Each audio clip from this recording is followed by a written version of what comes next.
ये कौन से अध्यक्ष है अल्पसंख्यक आयोग के जिनको अपने देश का मजा लेने के लिए दूसरी कंट्रीज के पास जाना पड़ता है?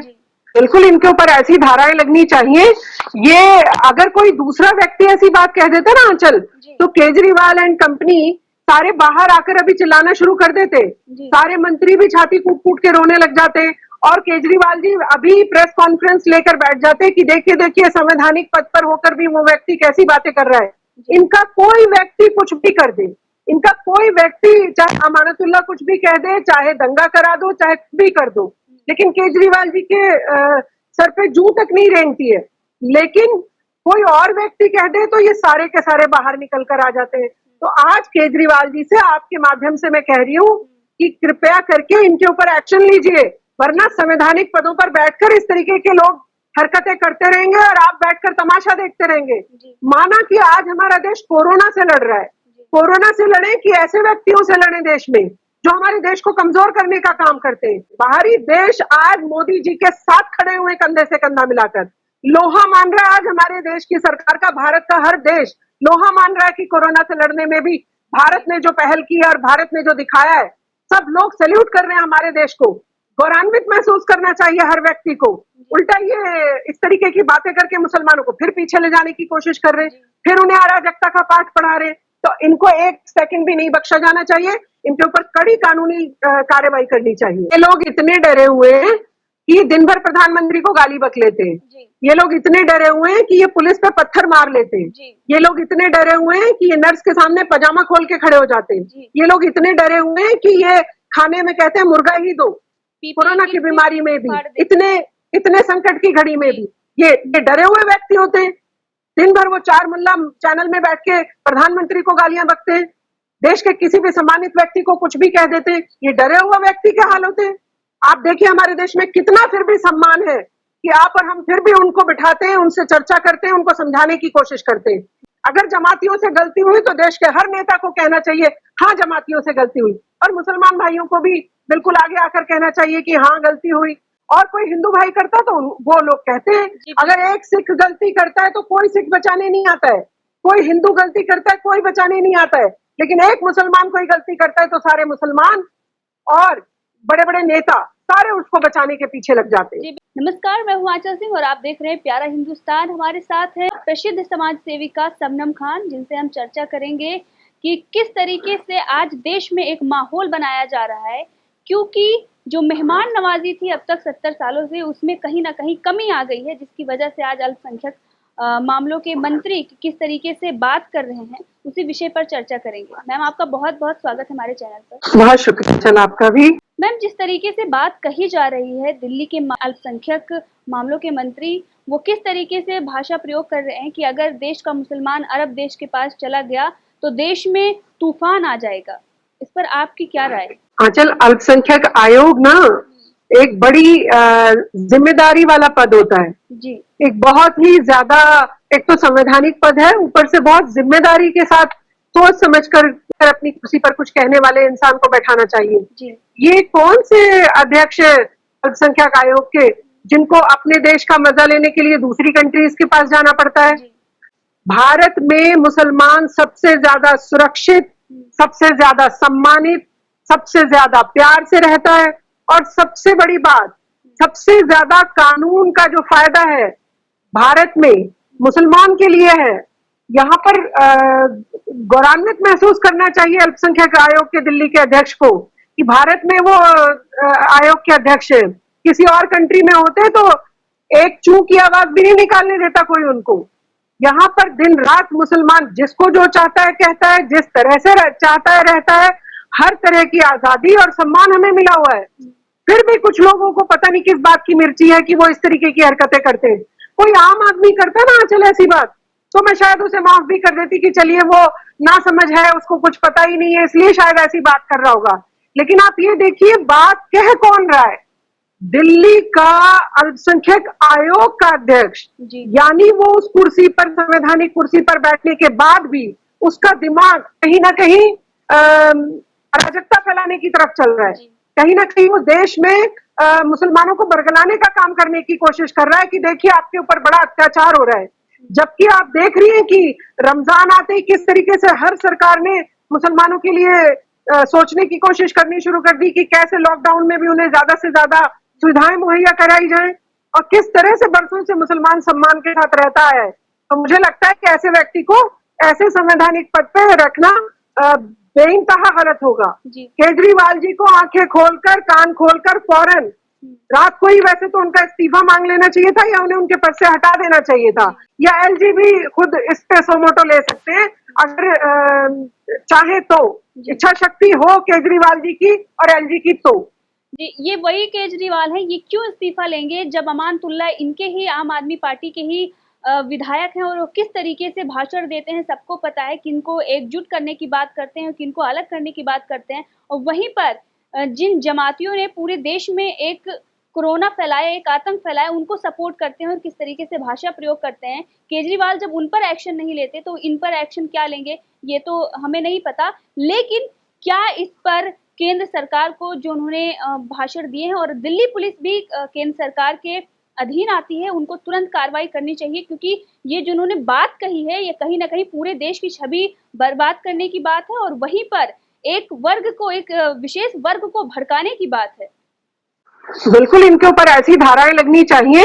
ये अगर कोई दूसरा व्यक्ति ऐसी बात कह देता ना आंचल, तो केजरीवाल एंड कंपनी सारे बाहर आकर अभी चिल्लाना शुरू कर देते, सारे मंत्री भी छाती कूट कूट के रोने लग जाते, और केजरीवाल जी अभी प्रेस कॉन्फ्रेंस लेकर बैठ जाते कि देखिए देखिए संवैधानिक पद पर होकर भी वो व्यक्ति कैसी बातें कर रहा है। इनका कोई व्यक्ति कुछ भी कर दे, इनका कोई व्यक्ति चाहे अमानतुल्लाह कुछ भी कह दे, चाहे दंगा करा दो, चाहे कुछ भी कर दो, लेकिन केजरीवाल जी के सर पे जूं तक नहीं रेंगती है। लेकिन कोई और व्यक्ति कह दे तो ये सारे के सारे बाहर निकल कर आ जाते हैं।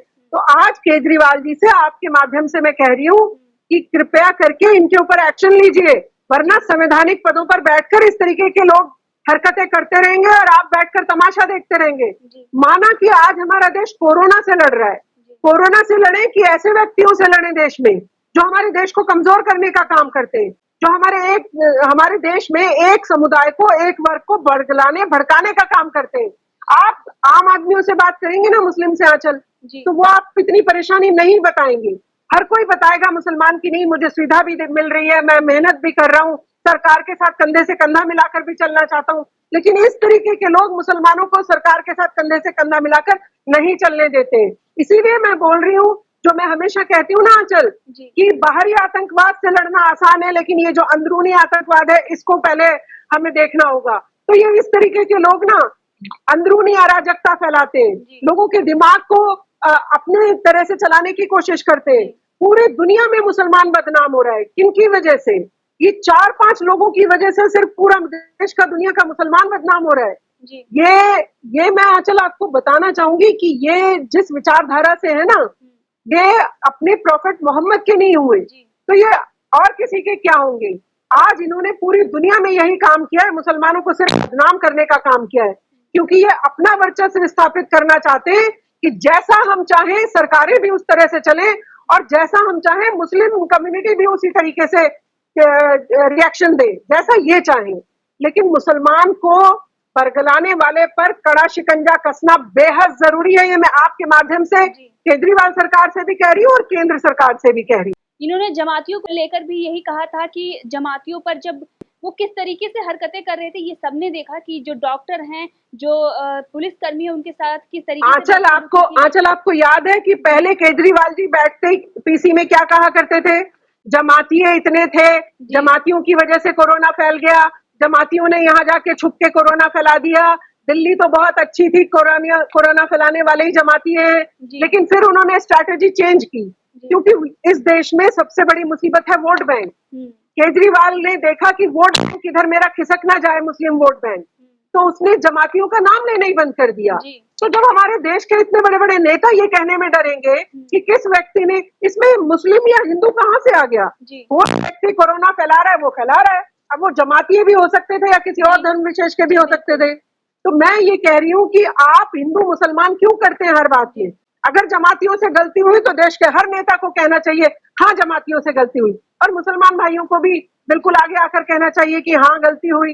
और कोई हिंदू भाई करता है तो वो लोग कहते हैं जी, अगर एक सिख गलती करता है तो कोई सिख बचाने नहीं आता है, कोई हिंदू गलती करता है कोई बचाने नहीं आता है, लेकिन एक मुसलमान कोई गलती करता है तो सारे मुसलमान और बड़े बड़े नेता सारे उसको बचाने के पीछे लग जाते हैं। जी बिल्कुल, अल्पसंख्यक आयोग ही है जिन्होंने गृह मंत्रालय को चिट्ठी लिखी थी और कहा था कि अल्पसंख्यकों के साथ बर्बरता हो रही है। अगर जमातियों पर एक्शन लिया जा रहा है, जो एक तरीके से इल्लीगल काम कर रहे हैं, लॉकडाउन का पालन नहीं कर रहे, और उसके बाद जो कोरोना वॉरियर्स हैं, उनका किस तरीके से उन्होंने अपमान किया, उन पर हमला किया, उन पर थूका और नर्सों के साथ जो अभद्रता की, वो तस्वीरें सबके सामने हैं। उसके बाद ही दिल्ली जो अल्पसंख्यक आयोग है, उन्होंने ही गृह मंत्रालय को चिट्ठी लिखी थी। उनको बचाने की कोशिश की गई थी और आज वो कह रहे हैं कि मुसलमान, एक तरीके से समझ नहीं आता, अगर कोई वर्ग विशेष वर्ग कोई अगर 4 उसमें से गलत करते हैं तो वो पूरे विशेष वर्ग को भी क्यों रिप्रेजेंट कराया जाता है? अगर उसमें से जमाती हैं, अगर वो मुस्लिम से आते हैं तो पूरा मुसलमान तो नहीं है उसमें, लेकिन ये पूरे तरीके से बता रहे हैं कि पूरे मुसलमान के ऊपर कार्रवाई की जा रही है, आंचल उनके साथ बर्बरता हो रही है। आंचल ये लोग इस तरीके की बातें करके ही अपनी रोजी रोटी चलाते हैं।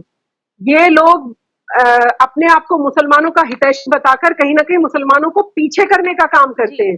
ये हितैषी नहीं है मुसलमानों के। मैं हमेशा आपके माध्यम से कहती हूँ देश की जनता से और खासकर अपने मुस्लिम भाइयों से कि इनके चक्कर में मत आइए। ये आपके ऊपर बंदूक चलाकर आपका कंधा इस्तेमाल करते हैं और खुद देखिए आयोग का अध्यक्ष बनकर बैठ गए, खुद मोटी मोटी कमाई करते हैं, मलाईदार रोटियां खाते हैं, लेकिन क्या मुसलमानों की शिक्षा, क्या उन्हें कभी आर्थिक रूप से संपन्न करने की तरफ आपने कभी काम करते देखा है? आज भी कोरोना के समय में भी अरे जो व्यक्ति जो जमाती पजामा उतार के नर्स के सामने खड़ा हो जाएगा उसको कोई बुरा ना कहे, क्यों ना कहे बुरा? अगर कोई व्यक्ति यूरिन की बोतल पुलिस वालों पर फेंकेगा तो क्या उस व्यक्ति को कोई बुरा ना कहे, क्यों ना कहे बुरा? बिल्कुल कहना चाहिए। बल्कि मैं तो कह रही हूँ कि अगर ये सब लोग भी उन्हें बुरा कहा करते थे ना आंचल, तो शायद इस तरीके की परेशानी मुसलमानों को आती ही नहीं। और मुस्लिम ये जो थोड़े बिगड़े हुए मुस्लिम आप देखती है ना, जो इनके द्वारा बिगाड़े हुए, वो भी शायद सही दिशा में दौड़ रहे होते। बाकी पूरे देश के मुसलमानों की इन्होंने थू करवा रखी है पूरी दुनिया में, क्योंकि ये इस तरीके के जमातियों को बचाने आते हैं। इनकी रोजी रोटी चलनी चाहिए, देश के मुसलमान से इनको कोई लेना देना नहीं है कि उसको क्या फायदा आता है, उसको कोई खाना मिलता है कि नहीं। आज कोरोना में इस अल्पसंख्यक आयोग के अध्यक्ष से आप ये पूछ लीजिए इन्होंने कितने लोगों की मदद की है, तो ये शून्य बाई शून्य नजर आएंगे, क्योंकि इनको मदद नहीं करनी है, इनको सिर्फ बरगलाना है, इनको सिर्फ उकसाना है, इनको सिर्फ मुसलमानों को भड़का के ऐसी चीजें करानी है ताकि देश में मुसलमानों का नाम खराब हो। जी। और जिन अरब देशों की ये बात कर रहे हैं, जिनकी प्रिंसेस की बात कर रहे हैं, जो बोल रहे थे कि उन्होंने स्टैंड लिया है, थैंक यू सो मच, वो जो खबर थी वो भी झूठी थी। उन्होंने उनके नाम पर अकाउंट बना के वो खबर फैलाई गई थी और वो भी बाद में पाकिस्तान के निकला, उसमें भी आईएसआई का इन्वॉल्वमेंट पाया गया और वो खबर जो थी उस पर प्रिंसेस ने खुद आकर बोला कि ऐसा मैंने नहीं कहा और गल्फ देशों और भारत के रिश्ते खराब करने की बात की जा रही है। ना आंचल प्रिंसेस ने बोला, ना कुवैत से भी आधिकारिक पुष्टि की गई, उन्होंने भी कहा कि हमने ऐसा कुछ नहीं कहा है, भारत का कुछ अंदरूनी मामला है, भारत निपटाएगा, हम उसके बीच में कोई इंटरफेयर नहीं करेंगे। अब आप सोचिए कि ऐसे व्यक्ति पर कड़ी धाराएं लगाकर उसे सजा मिलनी चाहिए कि नहीं मिलनी चाहिए? क्या उसे अल्पसंख्यक आयोग के पद पर एक सेकंड भी बैठने देना चाहिए? जो हमारे देश को कमजोर करने की बातें कर रहा है, जो हमारे देश को तोड़ने की बातें कर रहा है। और अगर मेरी आपसे कोई बात होगी आंचल तो आप और हम दोनों बहनें घर में बैठकर निपटाएंगे ना कि हम जाके पड़ोसी और इधर उधर जाकर उनका सॉर्ट आउट करवाने जाएंगे। तो ये जो देश में अराजकता फैलाने वाले लोग हैं ना, अब आप इनकी मंशा समझ लीजिए, कुर्सी कौन सी थी, कहाँ बैठे हुए थे, और वो भी दिल्ली जैसे राज्य में जो कैपिटल है, जो हमारी राजधानी है, वहां पर बैठकर भी इनका दिमाग कहाँ चल रहा है कि मुसलमानों को कैसे बरगलाया जाए। बाहरी देशों से, बाहरी देश आज मोदी जी के साथ खड़े हुए कंधे से कंधा मिलाकर, लोहा मान रहा है आज हमारे देश की सरकार का, भारत का हर देश लोहा मान रहा है कि कोरोना से लड़ने में भी भारत ने जो पहल की है और भारत ने जो दिखाया है, सब लोग सैल्यूट कर रहे हैं हमारे देश को। गौरवान्वित महसूस करना चाहिए हर व्यक्ति को। उल्टा ये इस तरीके की बातें करके मुसलमानों को फिर पीछे ले जाने की कोशिश कर रहे हैं, फिर उन्हें अराजकता का पाठ पढ़ा रहे हैं। तो इनको एक सेकंड भी नहीं बख्शा जाना चाहिए, इनके ऊपर कड़ी कानूनी कार्रवाई करनी चाहिए। जिस तरीके से ये बात कर रहे हैं कि मुसलमानों को भारत में अधिकार नहीं प्राप्त है, अगर नहीं होते तो जो 15 करोड़ और 100 करोड़ की बात वारिस पठान ने की है, आपको पता होगा कि वो किस धर्म के हैं और कितनी आज़ादी मिली हुई है कि एक कोई कुछ भी बड़े बड़े संवैधानिक पद पे बैठे हों या आम इंसान हो, कोई कुछ भी, और प्रधानमंत्री मोदी जो देश के प्रधानमंत्री हैं, उन पर भी ये सवाल खड़े कर सकते हैं, उनसे भी सवाल किए जा सकते हैं। उसके बावजूद अगर आप ऐसी बातें कर रहे हैं तो इसका मतलब यही है कि आपको आंचल देश की कानून व्यवस्था ये पर कोई विश्वास नहीं है। आंचल ये लोग इतने डरे हुए हैं कि दिन भर प्रधानमंत्री को गाली बक लेते हैं। जी, ये लोग इतने डरे हुए हैं कि ये पुलिस पे पत्थर मार लेते हैं। जी, ये लोग इतने डरे हुए हैं कि ये नर्स के सामने पजामा खोल के खड़े हो जाते हैं। जी। ये लोग इतने डरे हुए हैं कि ये खाने में कहते हैं मुर्गा ही दो। कोरोना की बीमारी में भी, फाड़ देते इतने इतने संकट की घड़ी में भी ये डरे हुए व्यक्ति होते हैं। दिन भर वो चार मुल्ला चैनल में बैठ के प्रधानमंत्री को गालियां बकते हैं, देश के किसी भी सम्मानित व्यक्ति को कुछ भी कह देते हैं। ये डरे हुए व्यक्ति के हाल होते हैं। आप देखिए हमारे देश में कितना फिर भी सम्मान है कि आप और हम फिर भी उनको बिठाते हैं, उनसे चर्चा करते हैं, उनको समझाने की कोशिश करते हैं। और जिस तरीके से इन्होंने भाषण दिया है, इससे ये साफ होता है कि इनको भारत की कानून व्यवस्था पर बिल्कुल भी विश्वास नहीं है। वहां से इनका विश्वास उठ गया है, जिसकी वजह से ये गल्फ देशों और अरब देशों की बात कर रहे हैं। नहीं आंचल, विश्वास नहीं उठा है, जी, विश्वास तो है। जी, पता भी है कि भारत से ज्यादा सम्मान किसी देश में मिलेगा नहीं मुस्लिम को, जी, लेकिन इनको काम ही यही करना है, तोड़ने का काम। इनको काम ही यही करना है कि मुसलमानों को कैसे भड़काया जाए, कैसे बरगला के रखा जाए। क्योंकि ये लोग इनकी मानसिकता भी ये चल रही है कि प्रधानमंत्री मोदी को कैसे कमजोर किया जाए, जी, कैसे प्रधानमंत्री नरेंद्र मोदी की इंसल्ट की जाए और उन्हें कमजोर करके ये दिखाया जाए, देखिए कोरोना में भी वो कहीं ना कहीं काम नहीं कर पाए, और देखिए हमारे देश में तो मुसलमान को बहुत किया जा रहा है। जी। आज भी देखिए हर समय इतना सब करने के बाद भी आप और हम उनका इलाज कर रहे हैं कि नहीं कर रहे हैं? जी। आप और हम रमजान में उनके पास हर सामग्री पहुंचाने की कोशिश कर रहे हैं कि नहीं कर रहे हैं? तो ये सत्ता की लालच में ना, मैं हमेशा कहती हूँ आंचल आपके माध्यम से जी। कि सत्ता के लालच में इतना मत गिरिए कि आप एक प्रधानमंत्री को कमजोर बताने के लिए मुसलमानों का इस्तेमाल मत करिए। जी। ये मुसलमानों का इस्तेमाल करके, और बल्कि इनकी तो जांच भी होनी चाहिए, ये अल्पसंख्यक ये जो जफरुल्ला है इनकी जांच भी होनी चाहिए कि कहीं इनको कोई ऐसा फंड तो नहीं मिलता कि देश में अराजकता कैसे फैले, देश में मुसलमानों को कैसे बरगलाया जाए। वरना देश का मुसलमान तो आराम से रहना चाहता है। आप आम आदमियों से, मैं हमेशा कहती हूँ, बात करिए तो आपको सब सही बात करते नजर आएंगे। लेकिन ये 5-7 लोग हैं उपद्रवी हमारे देश में, जो मुसलमानों के नाम पे उपद्रव मचाते हैं और इस तरीके की चीजें क्रिएट करवाते हैं, चाहे वो जमातियों वाला कांड हो, चाहे और आप और हम देखते हैं कि अभी शाहीन बाग हमने झेला है 3-4 महीने। तो ये जाफराबाद है, शाहीन बाग है, ये सारी चीजें आप देख रही हैं कितने टाइम से इनका षड्यंत्र चल रहा है, काफी समय से, कि प्रधानमंत्री नरेंद्र मोदी को कमजोर किया जाए। बस इनका एक मकसद है, बाकी इनको कोई लेना देना नहीं है, ना मुसलमान की पढ़ाई से, ना मुसलमान आर्थिक रूप से कैसे उसको कुछ चीजें मुहैया कराई जाए, नौकरी कैसे मिले। इनको मुसलमानों के हित से कोई लेना देना नहीं है।